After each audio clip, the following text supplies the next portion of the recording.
Reverend, I know you care about this. Bo, I know you care about this. Reverend, look at those names. You don't know any of those names. I'm betting if you do, maybe you know one or two cases. 3,470. We don't hear a peep out of Obama. He's spoken out in 8 years, 9 times. But if it's a high-profile case, he's front and center. If it advances a narrative, he'll rush to judgment. No facts, no due process, no assumption of innocence. What are we to make of that? Well, I believe it's because their deaths do not reflect negatively on his presidency. Their deaths are not political. Trayvon Martin, Freddie Gray, Michael Brown, Alton Sterling, these guys, their deaths became political and reflected negatively on his presidency and the Democratic Party. So there had to be a statement made, especially during this election time.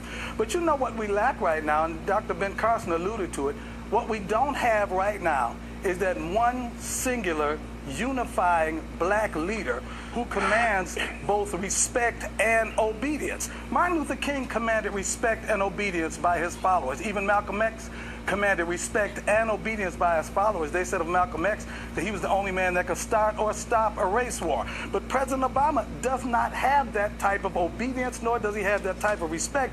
And the reason is because he's a reactionary rather than proactionary. So he'll come when something happens. He'll make his speech. He'll be sympathetic. He might even cry. But he was wrong in Cambridge. He was wrong with Trayvon and George Zimmerman. Wrong in Ferguson, Bo Dietl.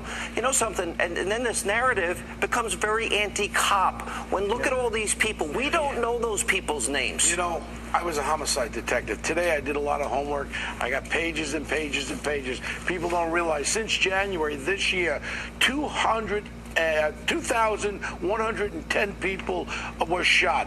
Last year, the total was 2,900. I have a little map over here where I show all the shootings since January, and you can see the clusters here. I have never seen anything like this, even as a homicide detective in New York. We're talking about 1970s here, but the population of Chicago is so small. When you get a 3-year-old and a 10-year-old who's shot with their dad sitting in their apartment, Sean, I mean, it's outrageous. And when you're looking at all these kids getting shot in the back, in the face, but where is the outrage? But if there was a racial narrative, or if it was a cop versus a black suspect of some kind, or